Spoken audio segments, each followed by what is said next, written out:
सो आज मैं आपको कल के 3 क्वेश्चंस के आंसर्स देने वाली हूँ। उसमें सबसे पहला क्वेश्चन था मेरा नीट 2026 का टाइम टेबल क्या होगा, तो मैं आपको उसका बताने वाली हूँ। मैं कुछ मेरा टाइम टेबल ये है। मैं आपको सजेस्ट करूँगी कि आप अगर आप नाइट में पढ़ना ज़्यादा बेस्ट लगता है तो प्लीज़ आप इसे नाइट शिफ्ट कर लीजिए। मेरे जो समर हॉलीडेज़ में थे मेरा कुछ रूटीन ऐसा ही था, तो मैं इसी हिसाब से अपना टाइम टेबल बनाई हूँ। एंड अगर आपको भी लगता है कि आप मॉर्निंग में पढ़ सकते हैं तो आप इसे फॉलो कर सकते हैं। अदरवाइज़ अगर आपको नाइट में पढ़ना ज़्यादा बेनिफिट लगता है, आपको ज़्यादा अच्छे से याद रहता है, तो प्लीज़ गो विद दैट। मैंने मॉर्निंग 4 o'clock उठूँगी एंड फ्रेश अप होकर कुछ एक्सरसाइज कर लूँगी। बिकॉज़ मैं अगर मॉर्निंग में थोड़ा वॉक या कुछ भी नहीं करती हूँ तो मेरा बहुत ज़्यादा हेडेक होता है, जिससे मुझे पढ़ने में बहुत तकलीफ़ होती है मॉर्निंग टाइम में। मैं थोड़ा एक्सरसाइज करूँगी, उसके बाद मैं फर्स्ट बायो पढ़ूँगी एंड उसके DPP एंड MCQs। और मैं बायो के कोई भी लेक्चर नहीं सुनने वाली हूँ। मेरा बायो का 2 मंथ का टारगेट है, 2 मंथ में मैं पूरा बायो कवर करने वाली हूँ। एंड उसके बाद बायो होने के बाद मैं DPP एंड उसके बाद 8 से 10 तक मैंने यहाँ लेक्चर जो मेरे बैकलॉग हो गए हैं 1 मंथ के, वो कवर कर रही हूँ पिछले बैच से। एंड उसके बाद ब्रेक, यहाँ मैं ब्रेक 1 आवर का ले रही हूँ, बिकॉज़ इसमें ही मुझे लंच सब कुछ फिनिश करना है। देन 1 से 5 तक मेरी केमिस्ट्री के जो बैकलॉग्स हैं उसे मैं कवर करूँगी, 2 लेक्चर प्लस 1 उनकी DPP भी साथ में करती जाऊँगी। एंड देन फिर से ब्रेक। उसके बाद जो मेरा प्रेजेंट आज का क्लास होगा उसे मैं इवनिंग में शिफ्ट कर रही हूँ फिज़िक्स का, एंड उसके साथ उसकी DPP एंड केमिस्ट्री। उसके बाद मैं कुछ आधा घंटा पढ़ूँगी, बिकॉज़ अब आधे घंटे में मैं कुछ भी, जैसे मुझे भगवत गीता पढ़ना बहुत पसंद है, मैं आधा घंटा उसे दूँगी एंड देन उसके बाद मैं सो जाऊँगी, फिर मॉर्निंग उठूँगी। ये मेरा टाइम टेबल है। आप इसे अपने हिसाब से फिक्स कर सकते हैं। जैसे आपको नाइट में पढ़ना ज़्यादा बेस्ट लगता है तो please go with that. And for morning this is good.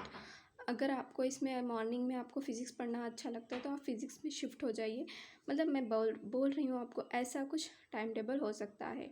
इसमें मेरा जो 1 डे का टारगेट होगा वो पूरा मुझे कंप्लीट करना है। अब सबसे तो टाइम टेबल फॉलो नहीं होता है, मुझसे भी नहीं होता है, लेकिन हाँ, मैं 100 में से 80% तो पक्का फॉलो करती हूँ। एंड मुझे लगता है आपको भी जब एक टाइम टेबल फिक्स होगा, जब हम भी बहुत अच्छे से कर लेंगे। नेक्स्ट आता है मैं डिस्ट्रैक्शन से कैसे बचूँगी। बिकॉज़ मैं लाइब्रेरी नहीं जा रही हूँ तो मुझे घर में ही पढ़ना होगा, तो घर में तो बहुत सारा डिस्ट्रैक्शंस रहता है। सिस्टर्स हैं, मॉम हैं, कुछ ना कुछ बोलते ही रहते हैं, या तो सीरियल देखते हैं, हमारा भी ध्यान उधर जाएगा, तो उससे कैसे बचें। सबसे पहले 3 टेक्निक्स। यहाँ 3 घंटे पढ़ना है, उसके बीच में 20 मिनट्स का ब्रेक। ये बहुत अच्छा है, मैंने ट्राई किया है। बिकॉज़ 3 घंटे पढ़ने के बाद 20 मिनट्स का ब्रेक के लिए मैं अलार्म रखती थी, बिकॉज़ कब 20 मिनट्स 1 आवर में चेंज हो जाए पता ही नहीं चलता था। It is okay. मैं ज़्यादातर इसे ही फॉलो करती हूँ। And Pomodoro technique is also good, but मुझे 3 टेक्निक्स ज़्यादा पसंद है, मैं ज़्यादा इसे ही यूज़ करती हूँ। एंड यूअर चॉइस, अगर आपको एग्जैक्ट 4 आवर्स पढ़ के फिर ब्रेक लेना है तो आप ले सकते हैं। अब आपको डाउट होगा कि हम ब्रेक कितना लें, 5 मिनट्स का, 10 मिनट्स का, 25 मिनट्स का या 30 मिनट्स का। मैं आपको सजेस्ट करूँगी या तो आप 5 मिनट्स लीजिए या तो 10 मिनट्स।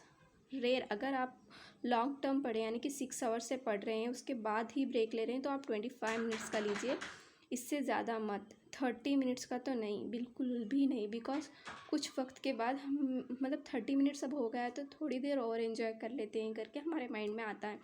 मैं आपको सजेस्ट करूँगी लास्ट 25 मिनट्स, अगर आप 6 आवर्स से भी ज़्यादा पढ़ रहे हो तो। वरना 10 मिनट्स का ब्रेक बहुत इनफ है। और 3 टेक्निक्स के लिए आप 25 मिनट्स का ब्रेक लीजिए, इट्स गुड। नेक्स्ट वीडियो में मैं आपको और क्वेश्चंस के आंसर्स देने वाली हूँ जो बहुत सारे एस्पिरेंट्स के दिमाग में आता है। वो 3 क्वेश्चन कौन से हैं मैं आपको दिखाऊंगी। सबसे पहले, अब हमने क्लास कर लिया, बैकलॉग भी कर रहे हैं, फिर रिवीजन के लिए टाइम कैसे निकालें, रिवीजन कब करें, एंड टेस्ट हम कब कब दें। मतलब कुछ लोगों को डाउट होता है कि हाँ हम पहले पूरा कवर कर लेते हैं उसके बाद टेस्ट देते हैं, तो उसका टाइमिंग्स एंड कुछ लोग अभी भी कंफ्यूज हैं कि फ़िज़िक्स के लिए सलीम सर को फॉलो करें या यमार सर को। सो ये सब मैं नेक्स्ट वीडियो में बताऊंगी। अगर आपको भी कोई क्वेश्चंस है तो please comment me friends. And NEET 2026 की जर्नी के लिए अगर आप मेरे साथ चलना चाहते हैं तो please subscribe my channel friends. So thank you, bye. Next video में मिलते हैं, बाय।